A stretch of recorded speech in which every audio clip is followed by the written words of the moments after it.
Doctor Mohammad Yunus নিজেকে নতুন বাংলাদেশের জনক হিসেবে ঘোষণা করতে পারেন। ডক্টর মোহাম্মদ ইউনূস নিজের সম্মান বাড়িয়ে বঙ্গবন্ধুর সম্মান কমিয়ে তার সমপর্যায়ে যেতে পারেন বা তাকে সেই পর্যায়ে নিয়ে যাওয়ার একটা চেষ্টা সরকারের পক্ষ থেকে রয়েছে। এটি আমাদের সামনে দিনে দিনে স্পষ্ট হচ্ছে।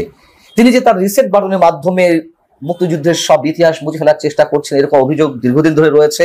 আমাদের মনে হয় আমার এই ধারণার মধ্যে আর সীমাবদ্ধ থাকতে চলবে না, আমাদের ধারণাকে সম্প্রসারণ করা প্রয়োজন। প্রিয় দর্শক, আপনারা জানেন যে সরকারের যে নতুন অধ্যাদেশ জারি করা হয়েছে মুক্তিযোদ্ধাদের বিষয়ে, সেখানে বঙ্গবন্ধু শেখ মুজিবুর রহমান, সৈয়দ নজরুল ইসলাম, তাজউদ্দিন আহমেদ, কামরুজ্জামান, ক্যাপ্টেন মনসুর আলীর মতন যারা মুক্তিযুদ্ধের সংগঠক নেতা, তাদেরকে মুক্তিযোদ্ধা হিসেবে তালিকা থেকে তাদের নাম বাদ দেওয়া হচ্ছে, তাদেরকে উল্লেখ করা হচ্ছে মুক্তিযুদ্ধের সহযোগী শক্তি। ডক্টর মোহাম্মদ ইউনূস কিভাবে নিজেকে জাতির জনক মানে নতুন বাংলাদেশের জনক ঘোষণা করতে পারেন অথবা বঙ্গবন্ধু সমপর্যায়ে যাবেন, আমি সে বিষয়ে একটু ব্যাখ্যা করব। তার আগে এই গেজেটটা সম্পর্কে তো আপনারা নিশ্চয় জানেন। তো এই গেজেটে বলা হচ্ছে যারা রণাঙ্গনে সরাসরি অস্ত্র হাতে যুদ্ধ করেছেন কেবল তারাই মুক্তিযোদ্ধা। এখন বিএনপির প্রতিষ্ঠাতা জিয়াউর রহমান, সাবেক রাষ্ট্রপতি, তিনি তো অবশ্যই কমান্ডার ছিলেন, তার অকুতোভয় সাহস সম্পর্কে আমরা জানি, তিনি তো সেই হিসেবে মুক্তিযোদ্ধা। এই জন্য বিএনপির এখন কিছু বলবে না। তবে এগুলো যে আমাদের জন্য কতটা বুমেরাং তা বোধ হয় বিএনপি বুঝতে পারছে না। একটা যুদ্ধের সর্বাধিনায়ক তিনি মুক্তিযোদ্ধা হবেন না, মানে ধৃষ্টতা ফাজলামত একটা সীমা আছে। মুজিবনগর সরকারকে এই গেজেটে স্বীকৃতি দেওয়া হয়েছে নতুন যে অধ্যাদেশ।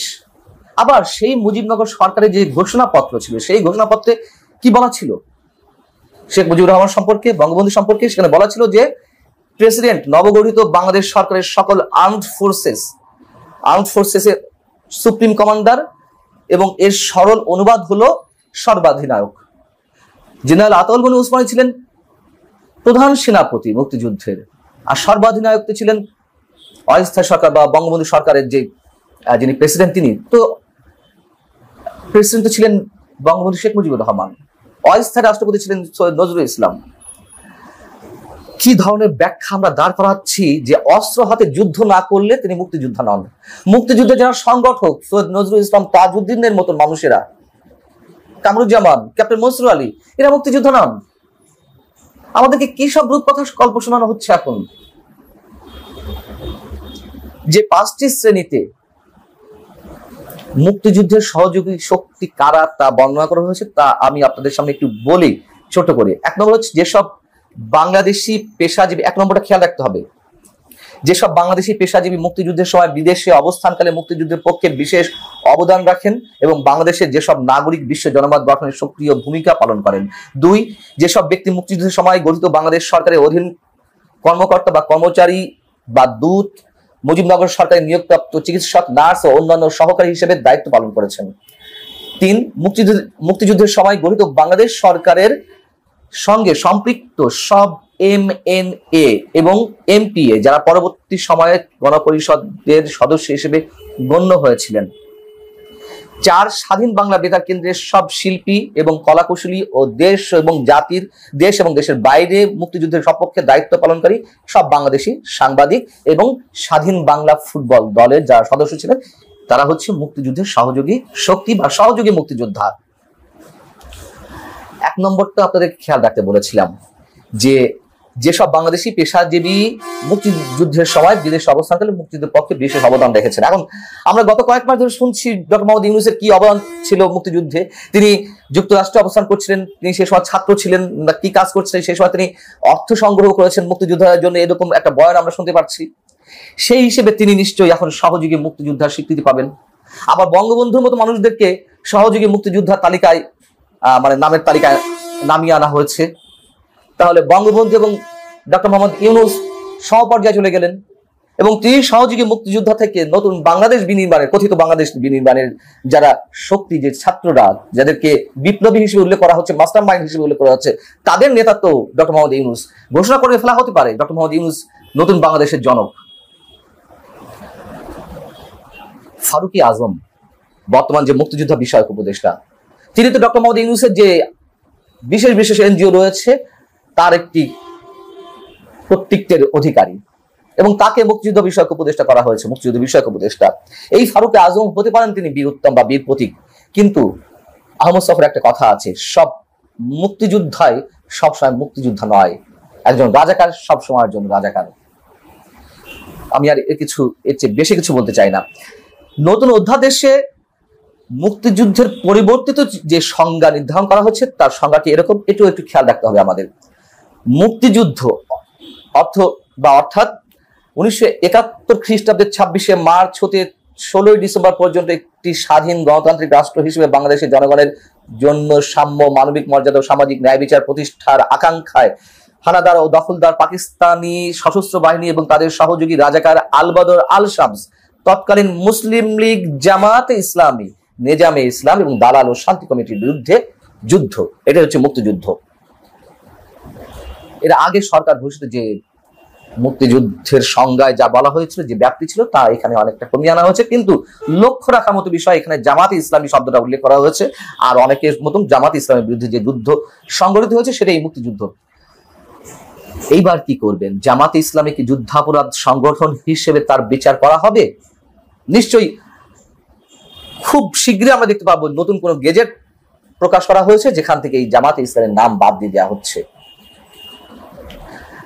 এই যে দুঃসাহস, মুক্তিযুদ্ধকে নিয়ে নানান ধরনের খেলা আমরা খেলতে দেখছি এই সরকারকে, এর এখতিয়ার তাদেরকে কে দিয়েছে? সুপ্রিম কোর্টের যে রেফারেন্সের মাধ্যমে এই সরকার গঠিত হয়েছে, যদিও সেটা নিয়ে এর মধ্যে বিতর্ক সৃষ্টি হয়েছে, সেটা অন্য বিষয়। তো সেই রেফারেন্সও তো বলা রয়েছে যে এই অন্তর্বর্তী সরকার কেবলমাত্র দৈনন্দিন কাজ পালন করবে।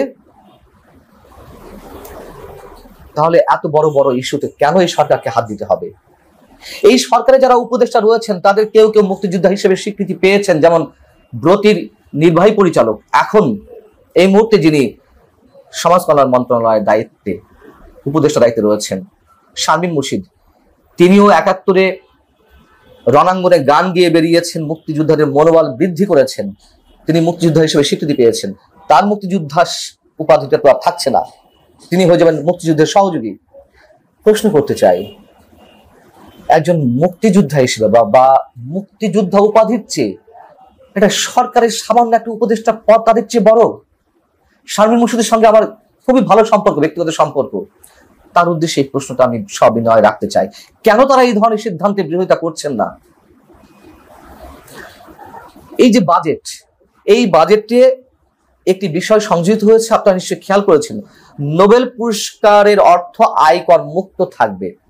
নোবেল পুরস্কার সহ এরকম আরো 9টি পুরস্কার, যার মধ্যে রেমন ম্যাগসাইসাই পুরস্কার, বুকার পুরস্কার, Pulitzer, Simon Bolivar, Academy Award, Grammy, Emmy, golden globe, কান চলচ্চিত্র যে উৎসব, তার যে পুরস্কার, এগুলো আয়কর মুক্ত থাকবে। আচ্ছা, এটি সংযোজন করার কারণ কি?